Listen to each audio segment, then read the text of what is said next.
जो लोग ग्रेजुएट्स अभी निराश थे कि भाई आजकल जो पोस्ट आ रही है ना वो ज्यादातर एक्सपीरियंस वाली पोस्ट आ रही है, तो उन सभी लोगों के लिए एक खुशखबरी है। जो लोग अभी फ्रेशर है, जिन्होंने अपनी लॉ की डिग्री अभी पूरी करी है, तो वो सभी लोग इस जॉब के लिए जो मैं आपको बताने वाला हूं सभी लोग अप्लाई कर सकते हैं। तो बस आपकी ड्यूटी होगी, आप शुरू से लेकर एंड तक वीडियो जरूर देखिएगा। और जो लोग बिल्कुल नीड है, जिनको जॉब की सबसे ज्यादा नीड है, हाई कोर्ट के अंदर बैठकर आपको काम करने का मौका मिलेगा और आपको जजेस के साथ में बैठ के काम करने का मौका मिलेगा। सबसे ज्यादा लॉ ग्रेजुएट के लिए ये सबसे इंपॉर्टेंट जॉब होती है। और मेरी पर्सनल मैं आपको एक्सपीरियंस बताऊं तो सबसे ज्यादा इंपॉर्टेंट ये जॉब होती है एक अपने लॉ स्टूडेंट को कैरियर बिल्डअप करने के लिए। तो मेरा नाम है आयुष, आप देख रहे हैं smart and legal guidance. Video आगे बढ़ाने से पहले मैं एक सबसे लेटेस्ट अपडेट आपको बताना चाहूंगा जो अनअकैडमी की तरफ से आ रही है कि जुडिशरी फाउंडेशन बैच जो है अब नया स्टार्ट होने वाला है। 5 मई 2021 से अब नया फाउंडेशन बैच चालू हो जाएगा जुडिशरी का, जिसमें टॉप एजुकेटर्स जो है आपको पढ़ाया करेंगे। ACE जुडिशरी एग्जाम्स की प्रिपरेशन आपको कराया करेंगे, जैसे कि यूपी, दिल्ली, बिहार और बाकी की जितने भी स्टेट की जुडिशरीज हैं जिसकी आप तैयारी करना चाहते हो, पर्टिकुलर स्टेट को या आपने स्पेसिफिक चूज कर रखी होगी, तो आप अपनी तैयारी कर सकते हो, प्रिपरेशन कर सकते हो टॉप एजुकेटर्स के साथ में जो अनअकैडमी में आपको पूरी की पूरी प्रिपरेशन कराते हैं। और इसके अंदर एक फायदा ये है कि आपको जो है लास्ट मिनट प्रिपरेशन आपकी कवर कराई जाएंगी। डाउट क्लियरिंग सेशंस होंगे, जैसे कि लाइव क्लासेस होती है, तो आप डायरेक्टली अपने एजुकेटर से अपने मन के जितने भी डाउट्स बनते हैं आप क्लियर कर सकते हो। फिर इसके अंदर जो है प्रॉब्लम सॉल्विंग जो मॉक क्वेश्चन पेपर्स होते हैं वो आपको कराए जाएंगे टाइमली बेसिस पर। और इसके अंदर आपको एग्जाम स्ट्रेटेजीज भी बताई जाएंगी कि इस स्टेट के अंदर आपको ये स्ट्रेटेजी अपनानी चाहिए अपना प्री का एग्जाम निकालने के लिए, मेंस का एग्जाम निकालने के लिए, या फिर इस स्टेट के अंदर आपको ऐसा पैटर्न बेरेक्स पे ज्यादा फोकस रखना पड़ेगा, या फिर आपको थ्योरी क्वेश्चंस ज्यादा पढ़ने पड़ेंगे। प्रीवियस ईयर क्वेश्चंस के डिस्कशन आपका टाइमली बेसिस होते रहेंगे कि इस स्टेट में इस तरीके के क्वेश्चंस ज्यादा आते हैं। और अगर आपको ये पता नहीं है कि मेरे को कौन सी स्टेट की तैयारी करनी चाहिए, तो उसकी मेंटोरशिप भी आपको प्रोवाइड होगी। तो आपका काम सिर्फ ये होगा कि अगर जो लोग इंटरेस्टेड होंगे तो आपका सब्सक्रिप्शन लेना पड़ेगा। सब्सक्रिप्शन लेने के लिए आपको अपना कोड लगाना पड़ेगा SLG10 डिस्काउंट के लिए। सबसे पहले बात आती है कर्नाटका हाई कोर्ट के अंदर ये जॉब निकली हुई है, यानी कि कर्नाटका हाई कोर्ट के अंदर बैठ के आपको काम करने का मौका मिलेगा। अब इसके अंदर ना बारीकियां हमें जाननी है। बहुत लोगों के डाउट्स होते हैं कि सर आपने ये नहीं बताया, आपने ऐसा बताया। मेरा जो इंटेंशन होती है वो सारी की सारी आपको अपडेट देने की होती है, तो आप लोग अपडेट जरूर लीजिएगा। जो भी नोटिफिकेशन का लिंक होता है मैं डिस्क्रिप्शन बॉक्स के अंदर प्रोवाइड करा देता हूं। जो मिस आउट हो जाती है बातें आपकी ड्यूटी बनती है कि आप खुद चेक करके रिमाइंड करें और कमेंट बॉक्स के अंदर सभी लोगों को अवेयर करें। तो इसके अंदर सबसे पहली बात है वैकेंसीज 19 लोगों को चुना जाएगा। 19 लोगों को, जो नए नए लॉ ग्रेजुएट्स हैं 19 लोगों को चुना जाएगा, पहली बात। दूसरी बात आती है इसके अंदर सभी लोगों को 20,000 रुपए तो पैसे दिए जाएंगे, 20,000 रुपए की सबकी सैलरी होगी। और पोजीशन क्या होगी? लॉ क्लर्क, यानी कि लॉ रिसर्चर की पोस्ट। एक लॉ ग्रेजुएट के लिए सबसे ज्यादा इंपॉर्टेंट पोस्ट ये होती है, मैं अपना पर्सनल एक्सपीरियंस से बता रहा हूं कि जिस बंदे को अपना कैरियर बिल्डअप करना है, लॉ कैरियर के अंदर एक अच्छा मुकाम हासिल करना है, तो सबसे ज्यादा इंपॉर्टेंट पोस्ट ये होती है। कुछ भी करके आपको ये पोस्ट तो लेनी ही लेनी है, क्योंकि ये एक ऐसी पोस्ट है जो आपके कैरियर को बहुत अच्छा बूस्टअप करेगी। एक आपका नाम बनाया जाएगा इस पोस्ट के लिए। अब इसके दूसरी बात आती है एलिजिबिलिटी, कौन कौन से लोग इस पोस्ट के लिए अप्लाई कर सकते हैं।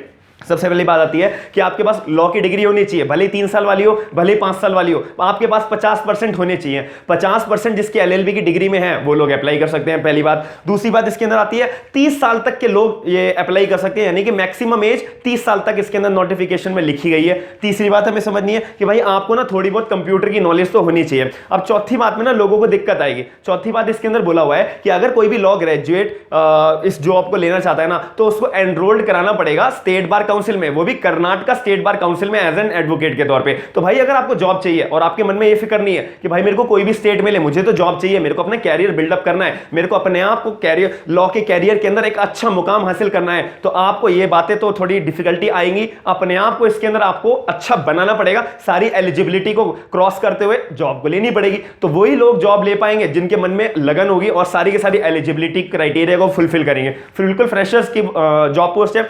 जो लोग फ्रेशर्स हैं, जो लॉ ग्रेजुएट्स हैं, सभी लोग इसके लिए अप्लाई कर सकते हैं। अब इसके अंदर इंपॉर्टेंट बात आती है कि भाई जब आप सेलेक्ट हो जाते हो ना, तो आपका काम क्या क्या होगा, ये मैं इसलिए बताता हूं क्योंकि ये इंटरव्यू के टाइम पे पूछी जाती हैं बातें, तो इसीलिए आपको अवेयर करने के लिए मैं सारी बातें अभी आपको बताता हूं। सबसे पहली बात, इसके अंदर आपको केस फाइल्स रीड करनी पड़ेगी, पहली बात। दूसरी बात, आपको आइडेंटिफाई करने पड़ेंगे सारे के सारे फैक्ट्स जो जज साहब आपको बताएंगे कि भाई इस केस के अंदर ना मेरे को फैक्ट्स निकाल के बताओ कि मोटी मोटी बात इसके अंदर क्या बातें हैं। 2 बातें होगी। तीसरी बात, आपको नोट्स बनाने पड़ेंगे, जो भी आर्गुमेंट्स चल रही होंगी कोर्ट रूम्स के अंदर, और जिन जजेस के लिए आपको बोला गया है कि भाई आपको इन जज को असिस्ट करना है, तो उनके जज साहब के कोर्ट रूम के अंदर जो जो आर्गुमेंट चल रही है उसके आपको नोट्स बनाने पड़ेंगे, ठीक है। इसके अंदर जो है आपको जो है रिसर्च वर्क करना पड़ेगा। जज साहब बोलेंगे कि भाई इस पर्टिकुलर केस के रिगार्डिंग मेरे को रिसर्च वर्क करके दो, या ये मैटर आया हुआ है इसके कितने कितने केस लॉज बनते हैं मिलते जुलते, वो निकाल के दो, ठीक है। फिर आपको जो है एक जज की जो स्पीच होती है वो भी प्रिपेयर करने को मिलेगी। साथ ही में जो एकेडमिक्स पेपर जज साहब प्रिपेयर करते हैं वो भी आपको उनका असिस्ट करने का मौका मिलेगा। तो इससे बेहतर तो आपको कुछ है ही नहीं। और दूसरी बात, आपके लिंक्स बनते हैं, आपके कनेक्शंस बनते हैं बहुत अच्छे। एक लॉ कैरियर के अंदर आने वाले टाइम में आपको बिल्डअप करने के लिए आपको धक्के नहीं खाने पड़ेंगे केसेस लेने के लिए, आपको बैठे बिठाए केस मिल जाएंगे।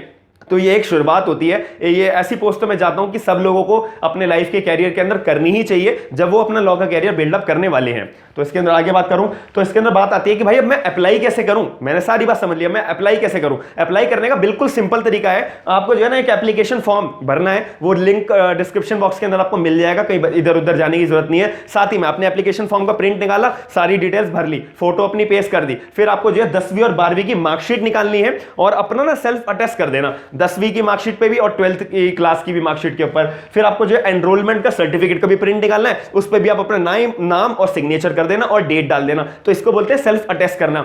अब इसके अंदर एलएलबी की मार्कशीट्स, अगर आपकी 3 साल वाली एलएलबी करी है तो आपकी 6 मार्कशीट्स होंगी, तो उसका सभी को जो है सेल्फ अटेस्ट करना है। अगर आपका 5 ईयर लॉ होगा तो आपके पास 10 मार्कशीट होंगी, सबको सेल्फ अटेस्ट कर लेना है। और फिर जो है आपको को करिकुलर एक्टिविटीज, ये सबसे इंपॉर्टेंट पार्ट है। अब जो आपका सिलेक्शन होगा ना, वो मेन जो कमेटी देखी, जो हाई कोर्ट ऑफ कर्नाटका ने एक कमेटी बना रखी है कि मैं इस बच्चे की जो एप्लीकेशन है वो शॉर्टलिस्ट करनी है। तो वो शॉर्टलिस्ट कैसे करी जाएगी? आपके एकेडमिक रिकॉर्ड्स को देखकर, पहली बात। दूसरी बात, आपने को करिकुलर एक्टिविटीज के अंदर कितनी अचीवमेंट्स पा रखी है, ये एक इंपॉर्टेंट रोल प्ले करेगा आपका सिलेक्शन देने में। जो लोग बिल्कुल डिजायर है, जिन लोगों को सबसे ज्यादा जॉब की नीड है, तो वो लोगों के लिए तो बहुत सुनहरा मौका है भाई। इनको तो आपको अप्लाई करना जरूरी है और 1 भी रुपए आपका एप्लीकेशन फॉर्म का पे नहीं करना है। और कैसे भेजना मैं बता दूं। तो को-करिकुलर एक्टिविटीज के जितने भी सर्टिफिकेट्स हैं, कोई भी आपने डिबेट में पार्ट लिया हो, कोई भी छोटा से छोटा आपने कंपटीशन जीता हो, छोटा से छोटा कहीं पे अपने कंपटीशन में पार्ट लिया हो अपने लॉ डेज के अंदर या अपने स्कूल के डेज के अंदर, सारी चीजें आप लगा दो, सारे सर्टिफिकेट्स का प्रिंट आउट आप लगा दो और सेल्फ अटेस्ट करके जब ये सारे डॉक्यूमेंट्स आप कलेक्ट कर दोगे तो स्टेपल वाइज सीरीज वाइज आपको लगाने हैं। सीरीज का भी ये बहुत खेल होता है कि भाई बच्चे ने एप्लीकेशन कैसे भेजी है, ये सारा का सारा कोड ऑफ कंडक्ट देखता है, वह कमेटी देखती है कि बच्चा जो अवेयर तो है ना, जिस सीरीज में हमने बोला है उस सीरीज में लगा के दिए हैं। तो स्टेपल आप करते हुए एक एनवलप के अंदर ये सारे डॉक्यूमेंट्स आप लगा देना और हाई कोर्ट ऑफ कर्नाटका में आपको भेजना है। और जो टैगलाइन लगेगी ऊपर, तो वो टैगलाइन भी आपको यहाँ स्क्रीन के ऊपर शो हो जाएगी। साथ ही में आपको ध्यान रखना है कि भाई अब जो मैंने एप्लीकेशन भेज दी, अब सिलेक्शन कैसे होगा। एक कमेटी बिठाई गई है और हाई कोर्ट ऑफ कर्नाटक की तरफ से। अब इसके अंदर बोला हुआ है जो कमेटी आपकी जो एप्लीकेशन है ना वो शॉर्टलिस्ट करेगी। शॉर्टलिस्ट भी जब करेगी, अगर मान लो कि बहुत सारी एप्लीकेशंस आ गई, तो कमेटी का रूल है कि अब वो जो है ना सिलेक्टेड बच्चों की शॉर्टलिस्ट करेगी। अब उनको इंटरव्यू पे बुलाएगी। अब जो बच्चे का इंटरव्यू क्लियर हो जाएगा, ले जाओ पोस्ट। अब उसके बाद से उनकी ज्वाइनिंग हो जाएगी। अब इसके अंदर ये बात ध्यान में रखनी है आपको कि आपको जो है अपने आप को अटेंटिव रखना है। और इसकी लास्ट डेट कब है? 29 मई 2021, यानी 29 मई 2021 तक आपका एनवलप जो है हाई कोर्ट ऑफ कर्नाटक के पास पहुंच जाना चाहिए। ये आपकी ड्यूटी बनती है। अब इसके अंदर मैंने जो बात बतानी थी वो सारी की सारी बातें आपको क्लियर कर दी हैं। और इसकी जो पोस्ट का नाम है लॉ क्लर्क कम रिसर्च असिस्टेंट, सबसे ज्यादा इंपॉर्टेंट पोस्ट है। तो मैं आशा करता हूं कि आपको जितनी भी अपडेट मुझे देनी थी वो मैंने आपको दे दी है और सारी की सारी नोटिफिकेशन का लिंक मैंने डिस्क्रिप्शन बॉक्स के अंदर दे दिया है। और जो ये आप सारे के सारे डॉक्यूमेंट्स भेजोगे, बाय कोरियर भेज दो, बाय पोस्ट भेज दो, या बाय हैंड भी देना चाहते हो तो बाय हैंड दे दो। और जो टैगलाइन आपको एनवेलप के बाहर लगाना है वो मैं आपको बता दूंगा, वो स्क्रीन के ऊपर भी आपको शो हो जाएगा।